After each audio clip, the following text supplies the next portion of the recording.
Hi guys, it's Candi. Welcome back. We are on episode number 10 of Ask Candi. So I'm so excited and thankful to have you here with me today. So if you've never watched an episode of Ask Candi before, basically it is where you guys write into me with different situations in your life that you would like my thoughts and opinion on. So I'm not a professional. I have no reason to be doing this other than my own life experiences, things that I have learned along the way in my 50 years here on earth. And I just give you guys my honest feedback. So if you do have questions for me for a future episode, I post these bi-weekly every other Thursday now. You can either contact me through my Instagram, which is at ourfamilynest, or you can send me an email at mail@ourfamilynest.com. And the questions are always anonymous. I'm never going to share your name or information. So let's just jump into the first question. It says, I'm currently going through a breakup. My boyfriend just broke up with me. I'm having a really hard time since we were together 3 years and 7 months. But I was just looking for any advice you have with dealing with the breakup, any tips, anything I would really appreciate.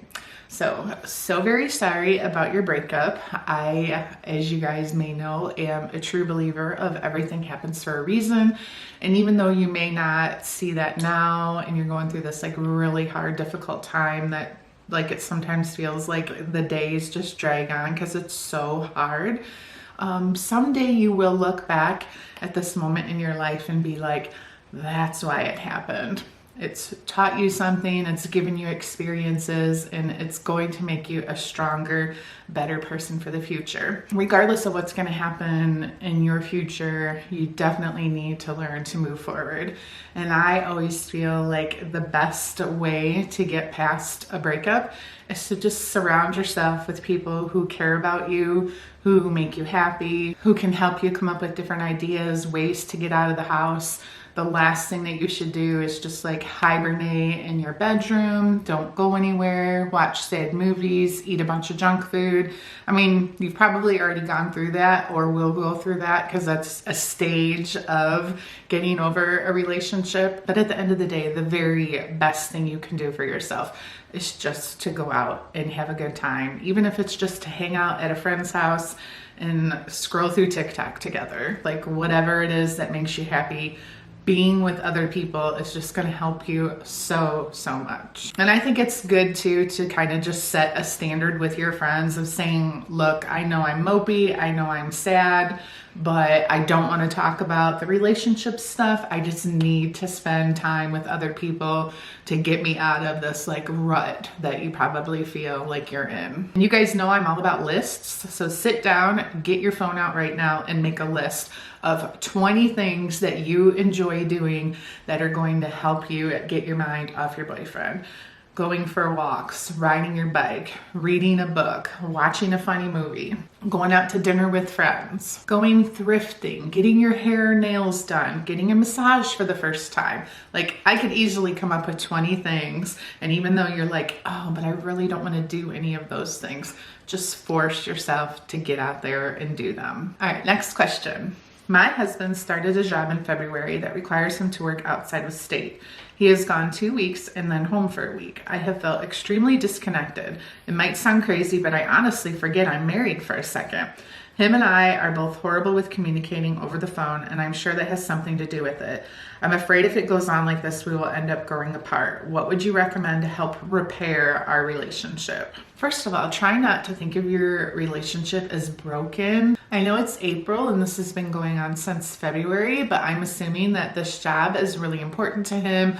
Hopefully it's important to you too. And you have to look at it as this is just a stepping stone for whatever's coming in your future. If this is a job that's going to provide you guys long-term stability and good benefits and that sort of thing, you have to look at it as the fact that he's leaving and going to this job for 2 weeks for the both of you. It's not just for himself, it's for your family. It's for your relationship, your marriage. I think you really have to be willing to open your eyes and look at it as though he's doing a good thing, not something that you should be sad about. Now, with that being said, I totally can understand the disconnect of being on the phone. I honestly really don't like talking on the phone. So I'm trying to imagine in my mind, like if Ken had to do this, how would I feel about it? And how would we go about keeping our relationship in a good place? I think what I would want to do if it was my husband is I would want to come up with some sort of plan so you could get kind of like a consistent routine going where it's something that you're both happy with, you're both comfortable with, and even though you're not good at communicating, you're going to have to learn to make time for it. And maybe when you're on the phone, instead of just saying, oh, how did your day go? What did you do today? Because we all know that's boring to just sit and talk about work. There's so many like books or even like websites out there with like talking prompts. Kind of like how Carly and I do in videos where we'll do like Q&As. Like we just did this in the vlog that posted yesterday. I just found these like random questions on the internet. And it was like, where do you see me in 5 years? If I came with a warning label, what would it be? And you just have kind of like these questions to give you guys like things to talk about. Like talk about what your dream vacation is. Talk about if you won $1 million, how would you spend it? Like some of it might seem corny, but it would just spark up kind of like fun conversations that are taking like the stress of let's talk about work, let's talk about all the horrible stuff that we really don't want to talk about. Schedule the time to be together. Almost treat it as though if he were home, what were the things that you would be doing together in the evenings? Is there a certain show that you like to watch together?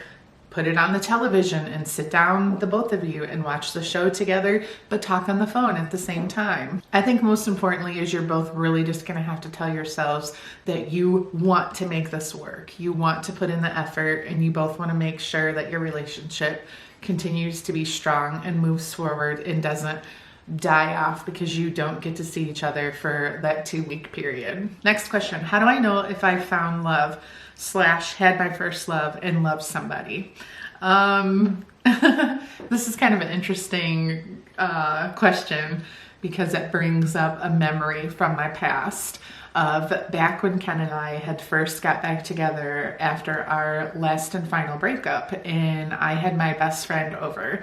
And it's like my childhood best friend. We had been friends since like 7th grade. And Ken had come over and I had not seen him in person for quite a long time. And the three of us were sitting there talking about dating and relationships and love. And one of us had brought up the question, how do you really know that it's love? Like, how do we know? It's a feeling. Sometimes that feeling makes us really happy. Sometimes it can make us sad. Sometimes it can just be very sexual. Sometimes we hate it. Sometimes we love it. I mean, it really is one of those feelings that's different for everyone. And I think it was my friend Jenny who answered the question and said, I think you know it's love when it hurts.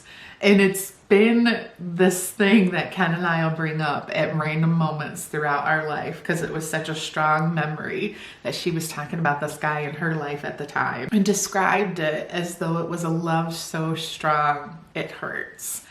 And if you really think about it, and ironically, I'm sitting here reading Magnolia Parks, and if you've read that book, you know what I'm talking about. If you haven't, just ignore me. But it's kind of true. Real deep love and connection that you have with someone, even though it like warms our hearts and fills our hearts, there's a part of it that's almost like painful. And I don't know if the pain comes from fear of losing it, fear of being afraid of loving that person too much, fear of even questioning whether or not the love is real. But I really do believe that it's true because I feel or have felt myself that real love does hurt.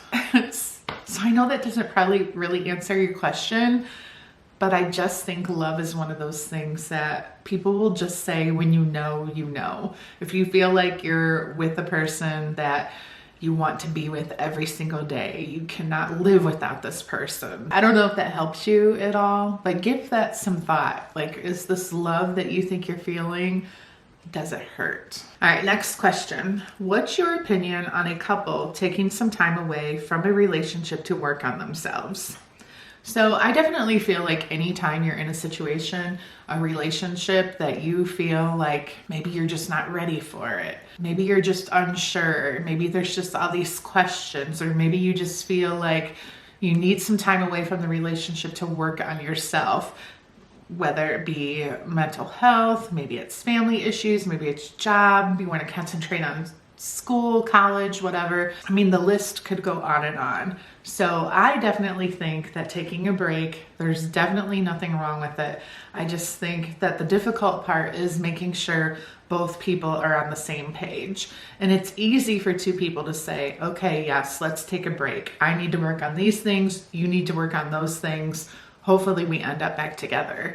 I think the most important part of that situation is setting your guidelines. Like, what are the rules? Because I think the biggest fear for most people, and the reason that probably a lot of people want to maybe take some time away from each other, but they never do, is that fear of losing the other person. And I think the only way to avoid that fear is to set rules. Like, are you gonna see other people? Are you gonna talk to other people? What if you're out in public and you run into another guy? Like, are you allowed to give him your phone number? And also think about, while you're taking this break from your relationship, how often are you gonna speak to each other? Are you still texting daily? Are you seeing each other at least once a week? Like, you're gonna have to really set rules and guidelines to make sure you're both on the same page.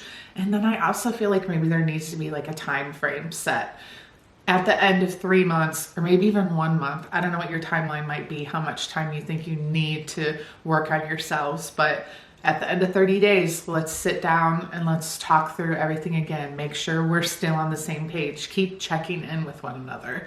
But to answer your question, do I think that that's okay to take a break? Absolutely. Life brings a lot of challenges. And if you're not in a good place with yourself, you're certainly not going to bring your best self forward when it comes to being in a relationship. So if you really value this relationship and you think there's a future there, and you just need some time away to work on yourself, and so does the other person, I don't see anything wrong with it. Advice to young adults navigating the world with worries and anxiety. Anxiety often consumes my life.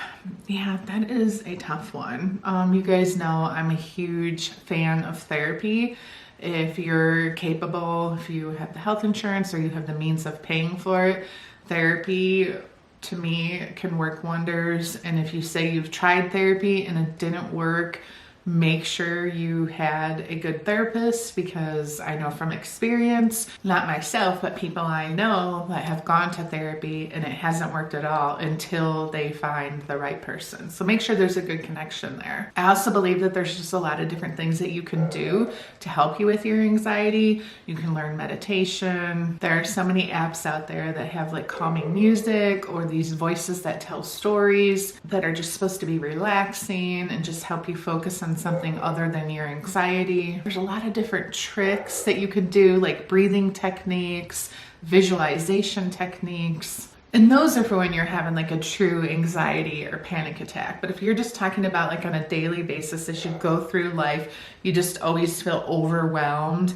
and anxious, you might need to talk to your doctor and make sure that you don't need to be on medication. That has worked wonders for a lot of people.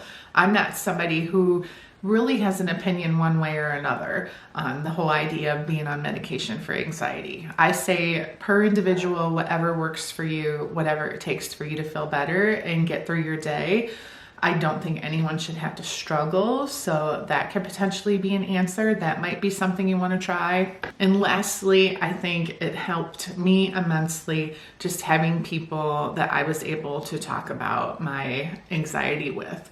Make sure you have at least one friend who maybe can relate to you in some way. Maybe they have anxiety themselves. Maybe they have other friends or family members that have experienced anxiety, so they just know how to help and help you deal with it. And even if they don't have experience with it, honestly, just having someone that's willing to listen.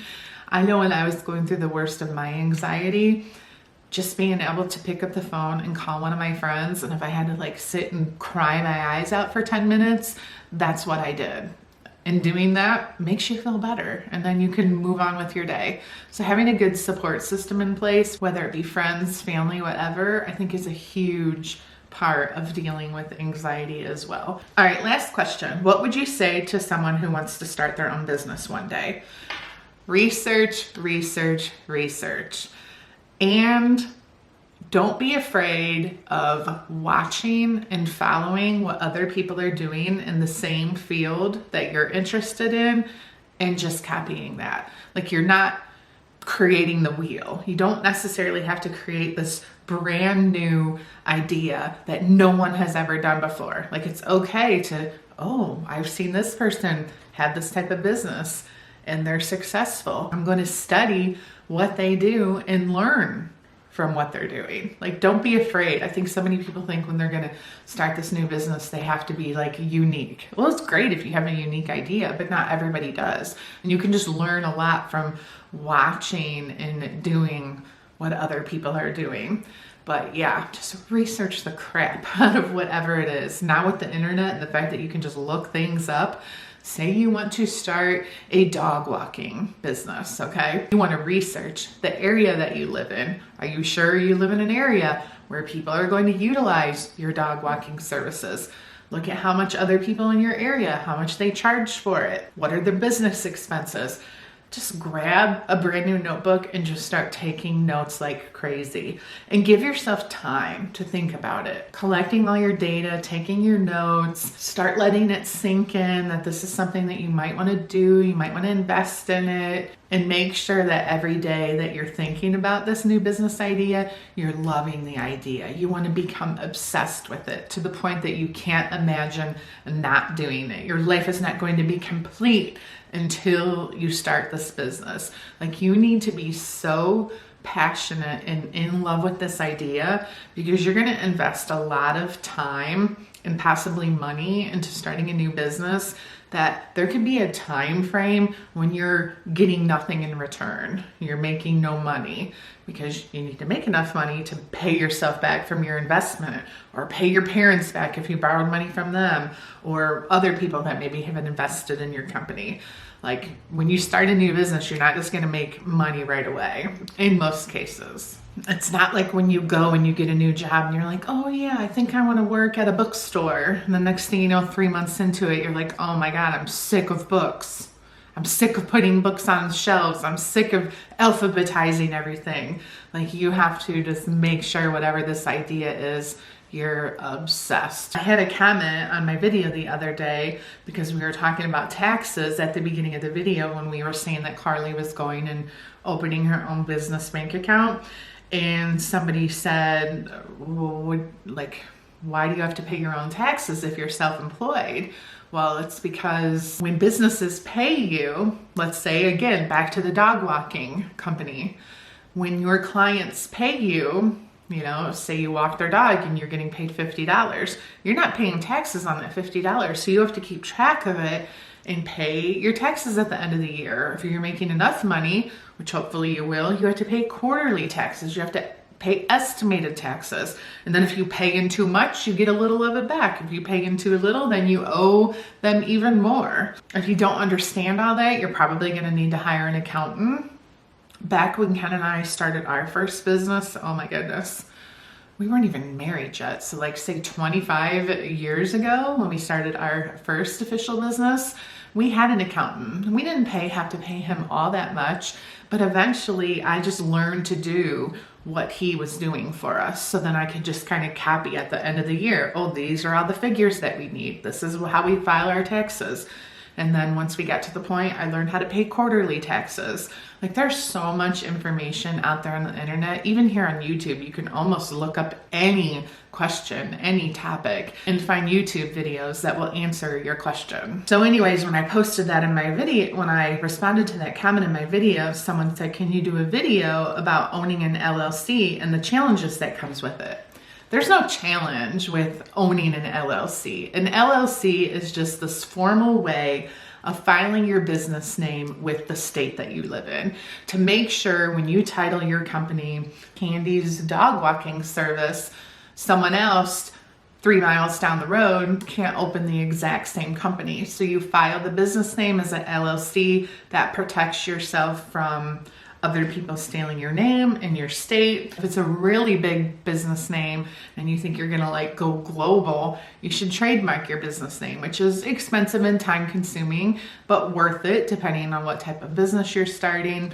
But the LLC, truthfully, people file for an LLC because it protects you from being sued. Only your business can be sued, not you personally.